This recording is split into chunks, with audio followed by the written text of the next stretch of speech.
They called me senile before I'd even been diagnosed. Not to my face, of course, but I heard them. And worse, I remembered.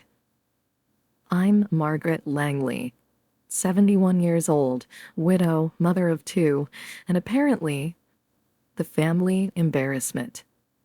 The first time it happened, I was in the middle of serving Sunday dinner. My son Jake had brought his wife Tasha and their kids. My daughter Kelsey showed up late, again, and immediately launched into a story about how hard it is juggling everything. Work, kids, Pilates, you name it. I remember the moment because I had just pulled the roast from the oven and placed it on the table. The smell was rich and buttery.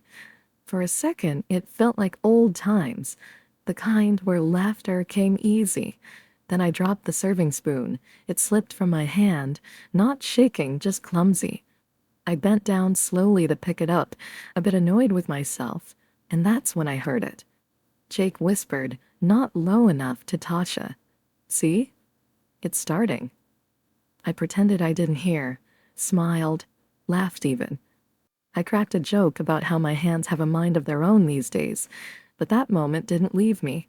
Over the next few weeks, it kept happening. Small comments, sideways glances. I'd mention something twice and Kelsey would say, "You already told us that, Mom," followed by a condescending smile. Tasha started bringing pre-prepared meals, just in case I forget to cook. Then came the moment I couldn't ignore. I was sitting on the porch swing, sorting through the mail. One envelope caught my eye. It was from a law firm. When I opened it, I saw the words, "Transfer of durable power of attorney." My heart nearly stopped. It was already filled out, with Jake's name. No warning, no conversation, just an assumption that I was incapable. That night, I confronted him. "Jake," I said calmly, "why am I receiving legal forms with your name on them, without even asking me?" He looked me straight in the eye and said, "Mom, you've been forgetful. We're just trying to protect you. It's not personal." Not personal? The house I live in was paid off by my husband's hard work and my careful saving. The money in the bank wasn't gifted to me. I earned it through decades of working at the local library, raising two kids without complaint, and cutting corners when no one else noticed. I wasn't ready to be buried alive while I was still breathing, but I stayed quiet for a little while. Until one afternoon, I overheard something that broke me. I had gone inside to grab my reading glasses. Jake and Kelsey thought I was still out back. I paused in the hallway when I heard Kelsey say, "She can't even remember her own name. What if she signed something dangerous?" Jake laughed. "She'll sign whatever we put in front of her soon, just a matter of time. Then the house is ours." I didn't move. I didn't cry. I just stood there, my hands trembling, but not from weakness, from fury, because I remembered everything. I remembered every school play I sat through with no one beside me while my husband worked night shifts. I remembered skipping vacations for 20 years so they could have braces and summer camps and graduation photos. I remembered selling my mother's wedding ring just to help Jake make a down payment on his first home. And now, they thought I couldn't even remember my own name. That night, I sat down at the old oak desk in my bedroom and pulled out a leather-bound journal. I wrote everything. Every suspicious change, every passive-aggressive comment, every time they moved something in the house and claimed I had lost it. I labeled it the Book of Truth, because I knew where this was headed. They weren't going to come at me with love or compassion. They were coming with papers, with lawyers, with fake concern and real greed. But what they didn't know, what they never bothered to ask, was that I had spent 40 years cataloging, cross-referencing, and documenting everything that ever passed through the local library's archives. My memory wasn't broken, it was weaponized, and I was about to make them regret ever doubting the woman who raised them. My house sits on a patch of land that used to be nothing but brush and field. My husband Raymond and I laid every brick of it with our own money. No mortgage, no co-signers, just hard years, small joys, and a love that taught me what it meant to build something worth protecting. Raymond passed 10 years ago, quietly. a cup of tea left untouched beside him, and his glasses still resting on the tip of his nose. I remember the morning like it was stitched into the lining of my heart. And I remember the insurance agent calling the next week. I remember Jake being the first to arrive. And I remember what he said after the funeral, when he poured me a glass of wine and sat beside me on the porch. "Don't worry, Mom. We'll look after you." I believed him. That was before I realized they weren't offering protection. They were preparing a takeover. The signs came slowly, little shifts, like when Jake offered to help with my bills. He asked for access to my online account so he could keep things tidy. At first, I appreciated it. Technology isn't my strong suit. Then I noticed my grocery account showed charges for items I hadn't bought. Wine I didn't drink, clothes I didn't wear. When I asked about it, he shrugged. "Oh, I probably used the wrong card. I'll fix it." He never did. Then came the mail. Letters I never saw before, some already opened, some marked past due. I found a cable bill addressed to an apartment complex I'd never lived in. I took it to Kelsey, hoping for clarity. She smiled and said, "You must have gotten it mixed up. Maybe you grabbed someone else's mail." But it had my name, my address, my signature. That night, I opened a shoebox under my bed where I kept old birthday cards and bank statements. I started comparing signatures, and that's when I saw it. They weren't the same. Someone was signing on my behalf. A chill ran up my spine. My hands, those same hands that once turned hundreds of pages every week, felt cold as stone. It was happening. Quietly, deliberately. They were turning me into a ghost in my own life. So I made a plan. First, I contacted Dr. Riley, my general physician for nearly 20 years. I asked him to run every memory test, cognitive exam, and neurological scan available. The appointment took nearly 3 hours. When we finished, he sat down and smiled gently. "Margaret, your memory is fine. Above average for your age even. You're still sharp." I asked him for documentation. Not just a letter, but a full report. Stamped, signed, and certified. He gave it to me without hesitation. I made 6 copies. Then I called Elaine, my oldest friend. We met in college, became mothers in the same year, and buried our husbands within 2. But Elaine wasn't just a friend. She'd spent 25 years as a paralegal for a probate attorney. When I told her what was happening, she didn't hesitate. She showed up the next morning with a briefcase and a fierce hug. We went through everything. My bank statements, property records, insurance policies. Together we made a binder that would make any courtroom go silent. We labeled it preemptive defense. Then we filed a protective affidavit with the county clerk stating that I, Margaret Langley, had no intent to transfer ownership of my assets, no signs of cognitive impairment, and no authorized power of attorney in place. It was a legal firewall. And I didn't tell Jake or Kelsey a single word. Instead, I played along. I let them bring over their lawyer, the man who smiled too much and called me sweetheart in a way that tasted like dust. He said things like, "This is just a standard form, Ms. Langley," and "We just want to keep your interests protected." I smiled, nodded, offered him tea, and I didn't sign a single thing. I wrote down every visit, every word, every eye roll from Kelsey when I asked for clarification, every time Jake said, "Don't worry, Mom, just trust me." I even began recording certain conversations, quietly, legally, just enough to remind myself I wasn't imagining this madness. Then, one Thursday morning, a thick envelope arrived by courier, petition for guardianship, filed by my son, supported by my daughter, claiming that I was mentally unfit to care for myself, that I was suffering from early dementia, that I had become combative, forgetful, and confused. They used those exact words. Jake even listed my own house as an unsecured residence unfit for elder care. Kelsey claimed I once forgot her name during a phone call. I laughed when I read that part. Not because it was funny, but because it was so carefully rehearsed. They'd been planting those lies for months. But what they hadn't counted on was that the woman they were trying to erase was the one person who had built her life on remembering the truth. The hardest part wasn't the betrayal. It wasn't even the lies written down in ink, passed through legal channels as if they were facts. It was the slow, deliberate isolation that followed. The day after I received the guardianship petition, Jake showed up without calling. He held out his hand like a peace offering and jingled a set of car keys. "Just until the hearing," he said. I didn't argue. I didn't scream. I just watched him drive off in my car, my name still on the title. I never saw that car again. The next week, my credit card stopped working at the pharmacy. When I called the bank, they said the card had been frozen due to inactivity. But I knew the truth. Jake had added online alerts to the account months ago. He had the passwords. He'd offered to help keep track of my finances, remember?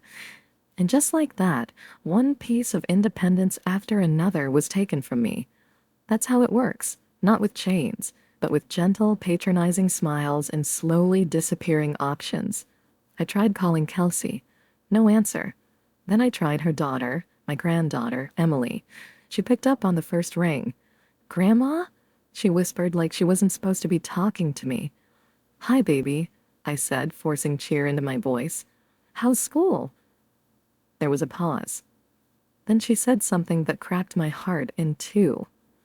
"Mom says you don't even know who I am anymore." I couldn't speak for a second. The silence between us grew heavy. Emily continued before I could form words. "But I don't believe her. I think they're being mean. You remembered my birthday last month. You even sent that book I wanted. People who forget things don't remember stuff like that." I swallowed the lump in my throat and said, "Thank you for saying that, sweetheart. I promise you, I remember everything that matters." We hung up and I sat in the quiet. My hands trembled, not from age, but from fury. They had told their children I was losing my mind. My own grandchildren were being taught that I was a problem to be managed, not a person to be loved. I knew what gaslighting looked like. I'd read enough memoirs and heard enough stories from the women at church. But knowing something in theory is different from living it. Suddenly, every word I said felt like a test. Every glance, every pause in conversation. Was I being judged? Measured for mental decay? One afternoon, Kelsey stopped by unexpectedly. She came into the kitchen like she still lived there, opened my fridge, and sighed loudly. "There's expired yogurt in here, Mom," she said. "This is what I mean when I say we're worried." "It expired yesterday," I said quietly. I hadn't gotten around to taking the trash out. She clucked her tongue. "You left the stove on last month, too. Remember that?" I turned it off 2 minutes later, and I was boiling tea water. She ignored me, scanning the kitchen as if she were an appraiser sizing up a distressed property. Then she pulled out a thick manila folder. "These are the arrangements Jake and I worked out. It's a really nice assisted living center. You'd have your own bathroom, even a small garden." I took the folder and slid it into a drawer. "Thank you," I said. "I'll look over it." She looked surprised, almost disappointed. But what she didn't know was that the drawer had a tiny audio recorder inside, voice activated. I was collecting evidence. Because if they were going to try to put me away, they'd have to do it with me wide awake and with a trail behind them. That night, I opened my book of truth again and wrote it all down. The visit, the expired yogurt, the pamphlet, the garden, everything. Then I opened a new tab on my old laptop and began uploading scanned copies of every journal entry, every recording, and every legal document into a secure cloud drive. I sent access to 2 people, Elaine, my paralegal friend, and Dr. Riley, my physician. If they were going to try to bury me with lies, I was going to shine a spotlight on every truth they hoped I wouldn't remember. Because the greatest irony was, they counted on me being silent. But I was never going to be. I had spent my entire life as the background of their story, the woman who cooked and cleaned, supported and sacrificed, bent and folded and yielded. But now I was the one writing the story. And my voice was finally going to be heard. Courtrooms are colder than they look in movies, not just in temperature, but in spirit. Something about the polished benches, the quiet hum of fluorescent lights, the low murmur of paperwork being shuffled. It makes you feel like you're already on trial the second you walk in. I hadn't stepped foot in a courthouse in over 30 years, not since Raymond and I finalized the deed to the land. But that morning, I walked in, wearing my husband's old watch and the blue wool coat I'd saved for special occasions. I stood tall, spine straight, every gray strand pinned back like armor. Elaine walked beside me, carrying a thick black binder and a look that could turn cement to dust. Jake and Kelsey were already seated. Jake wore a charcoal suit he hadn't ironed. Kelsey wore pity like perfume, faint but cloying. They didn't make eye contact with me. Their lawyer, Mr. Granger, nodded as I passed and said, "Good morning, Miss Langley." I smiled. "We'll see." We sat. The judge, a middle-aged woman with sharp eyes and a wedding band that gleamed under the lights, entered and took her seat. Then it began. Jake stood first. He spoke in a tone I'd never heard from him before, software measured, sickly sweet. "Your Honor, this isn't easy for us," he began. "We love our mother. But over the past year, we've seen signs. She forgets basic things, names, dates, even how to get to the store sometimes. We found expired food, missed bills, and she refuses help." He gestured to Kelsey, who dabbed her eye with a tissue that I'm sure was bone dry. "She once introduced herself to her own granddaughter," Kelsey said. "Didn't even recognize Emily's face." That was a lie, an outright polished lie, and no one flinched. Mr. Granger submitted a folder of evidence, photos of expired milk, bank statements showing erratic spending, none of which matched my handwriting. Then the judge turned to me. "Miss Langley," she said, "you're not required to speak today, but you may if you'd like." I stood up, slowly, not because I'm frail, but because I wanted them to feel the weight of every single step I took. "I would like to speak," I said. Elaine placed the binder on the table in front of me. I opened it and began. "Over the past 6 months," I said, "I've kept a daily journal documenting my routines, interactions, and every odd occurrence in my home. Here's an entry from April 3rd. Found the phone bill in the trash even though I hadn't paid it yet. Wondered if Jake threw it out when he came to check the mailbox." I flipped the page. April 14th. Kelsey brought over pre-made meals, noticed the fridge light wasn't working, later found the bulb unscrewed, made note to document these strange patterns. Flip. April 27th. Credit card declined. Called bank. Found someone had set up a secondary user with online access. That user? Jake Langley. Jake's face paled. Kelsey's lips pressed tight. I kept going. May 12th, recorded conversation in which Jake said, quote, "She's too out of it to know what's hers anymore." I looked up and pressed play on the small recorder in my hand. Jake's voice filled the courtroom. Every word crystal clear, no distortion, no context needed. "She's too out of it to know what's hers anymore. Just give it a few months. Then we can sell the place and split it." The courtroom fell silent. Even Mr. Granger leaned back slightly in his chair. I looked directly at the judge. I may be old. I may forget where I left my keys or whether I fed the cat, but I haven't forgotten who I am. I haven't forgotten what's mine, and I certainly haven't forgotten what betrayal sounds like. The Lane stood next to me and handed over the doctor's report from Dr. Riley, signed, certified, and dated just 2 weeks ago. The judge took a moment to read. Then she leaned forward. "Mr. Langley," she said sharply, "did you obtain power of attorney through your mother's consent?" Jake stammered. Well, I assumed. That will be a yes or no?" "No," he admitted. The judge nodded. "Petition for guardianship is denied, and given the nature of this recording, Ms. Langley, you may file a claim for elder abuse or financial manipulation if you choose. You retain all rights to your estate, your assets, and your independence." I didn't speak. I didn't need to. Jake lowered his head. Kelsey turned her face away. And just like that, the courtroom doors opened again. But this time, I walked out stronger than I had walked in. Because I hadn't just won my case, I had reminded my children, my betrayers, that this old woman still had a voice, and they would never drown it out again. The silence after the hearing was louder than the gavel. Jake didn't look at me as I passed him in the corridor. Kelsey whispered something to their lawyer, who offered me a quick, dry nod before disappearing behind his briefcase, like a magician escaping his own trick. But it wasn't over. The court had denied their petition, yes, but the damage had been done. Not just to my name, but to my soul. My children, the very ones I held when they were helpless, had sat in front of a judge and painted me as a confused old woman who could barely function. And for what? A house? A bank account? Control? Back at home, I stood in my kitchen and stared at the old ceramic jar on the windowsill, the one labeled flour that never held flour. It had once hidden candy from the kids. Now it held something else. 2 USB drives, labeled Plan A and Plan B. I wasn't done yet.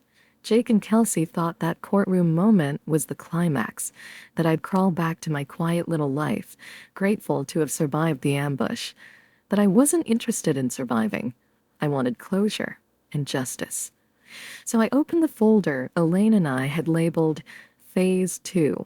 Inside was a copy of the emergency revocation notice I'd filed quietly with the county registrar months ago. It removed any old medical proxies, named a trusted third party as my estate consultant, and froze any pending property transactions tied to my name. I'd done it before they even filed for guardianship, just in case. Jake had tried to transfer the title of my car to himself. I had proof, screenshots, a rejected DMV application in his handwriting. Elaine made sure it was all recorded and notarized. We submitted it to the same judge within 48 hours of the hearing, a separate motion. We also filed a formal complaint with Adult Protective Services, not out of vengeance. But because the law needed to know, this wasn't forgetfulness. This was fraud. The investigator came quietly 2 weeks later. She asked questions. I answered them calmly, journal in hand, recordings cued. She blinked when I played one where Jake told Kelsey, "Once we get her in the care home, we'll clean out the attic and list the property. I already know a realtor." That audio wasn't from the courtroom. This was new. It wasn't just a betrayal. It was premeditated. The next day, both Jake and Kelsey received certified letters notifying them of a pending inquiry into elder exploitation. Elaine and I made sure a copy went to their employers too. Subtle, discreet, but real. It was only then I started receiving texts from Jake. "Can we talk?" From Kelsey. "This has gone too far. We're still your family." Family. They used that word like a shield, as if blood was a hall pass for cruelty. I didn't respond. Instead, I called my granddaughter, Emily. She picked up immediately. "Grandma?" Her voice was small, nervous. "Hi, darling. Just wanted to hear your voice." We talked for 20 minutes. She told me about her school project. I told her about the tomatoes finally blooming in the backyard. Then I asked, carefully, "What did your mom say after court?" There was a pause. "She said you embarrassed her. But I think she's embarrassed because you didn't let them get away with it." Smart girl. After we hung up, I sat in the garden and stared up at the sky. The same sky I used to watch with Jake when he was a boy, lying in the grass, pointing out clouds shaped like dragons and bears.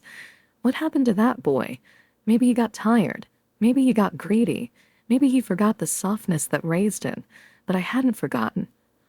That night, I received one more message from Jake's wife, Tasha. It was a single line. "For what it's worth," I warned him. The next morning, Elaine and I met with a local journalist who specialized in elder law abuse. She was writing a feature for a regional magazine. I told her everything. on the record. Names, dates, tactics, audio. Not because I wanted fame, but because someone else, somewhere, was being told they forgot something they never touched.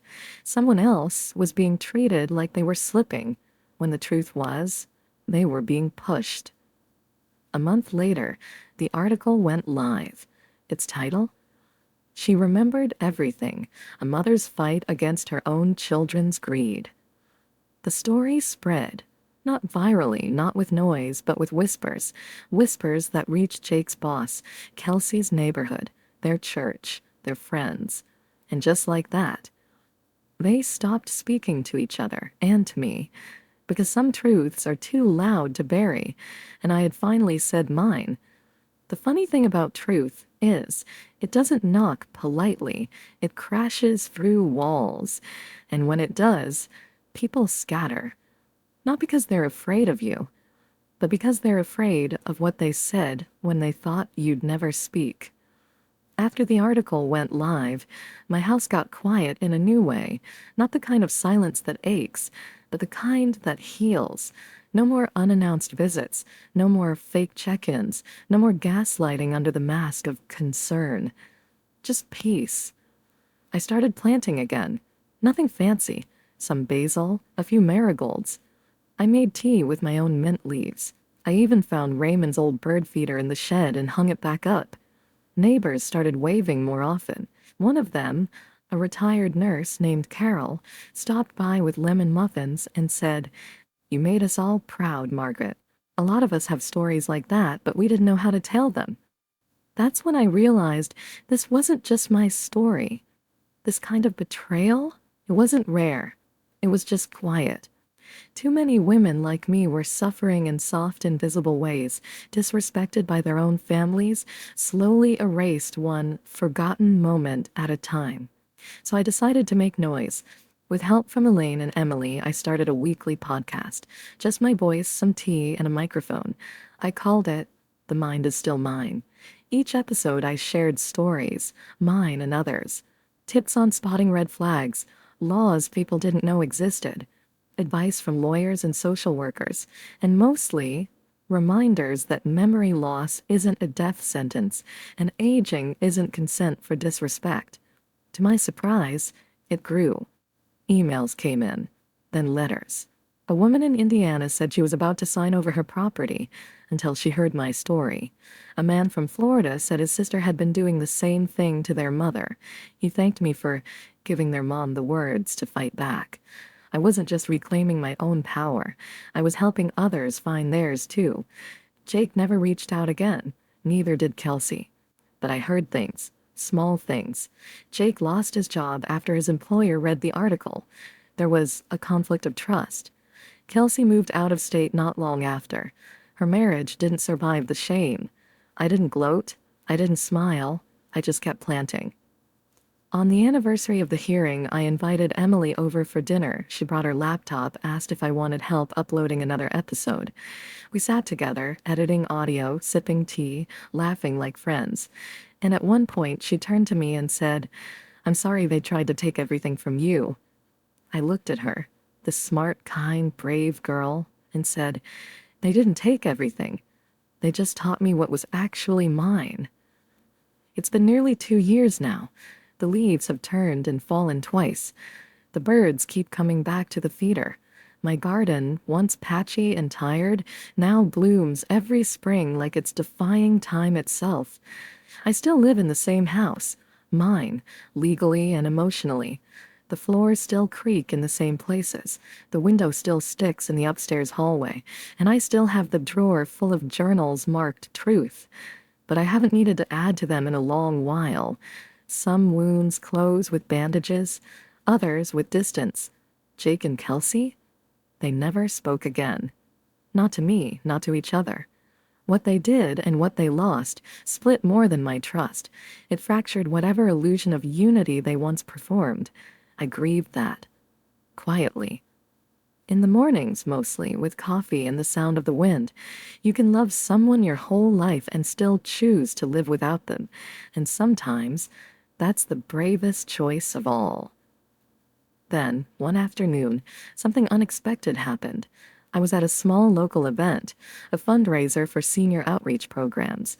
I had just spoken on stage, sharing my story, answering questions. As I walked down the steps, a woman approached me. Dark hair pulled back neatly, tired eyes, nervous smile. It was Tasha, Jake's ex-wife. I hadn't seen her since the courtroom, but I remembered the look on her face even then, tight-lipped, withdrawn, quietly horrified. She took a deep breath. I just wanted to say, I'm sorry, I should have said something sooner. I knew something wasn't right, but I stayed out of it. I studied her face for a moment, not coldly, just gently. I appreciate that, I said, and I know how hard it is to speak up when it feels like no one's listening. She hesitated, then handed me a small envelope. This is from Emily. She's applying to universities. She wrote about you in her essay. I opened the letter that night after dinner. Inside was a printed page. The title read, "The Woman Who Remembered Everything." She wrote about how I taught her to tell the truth, even when it hurts. How I showed her what resilience looks like. How I turned the courtroom into a battleground and walked out a survivor. I cried, not because I was sad, but because after everything I lost, there, in that essay, I saw what I had kept. Legacy. Not money, not property, not dignity wrapped in silence, but the kind of legacy that moves forward, that teaches, that protects. They said I couldn't remember my own name, but I remembered everything. Every injustice, every lie, every quiet, painful moment I spent wondering if I was the crazy one. And most importantly, I remembered who I was before they tried to convince me otherwise. So here's what I want you to know. If you've made it this far into my story, you are not invisible. You are not crazy. And you are not alone. They tried to take everything from me.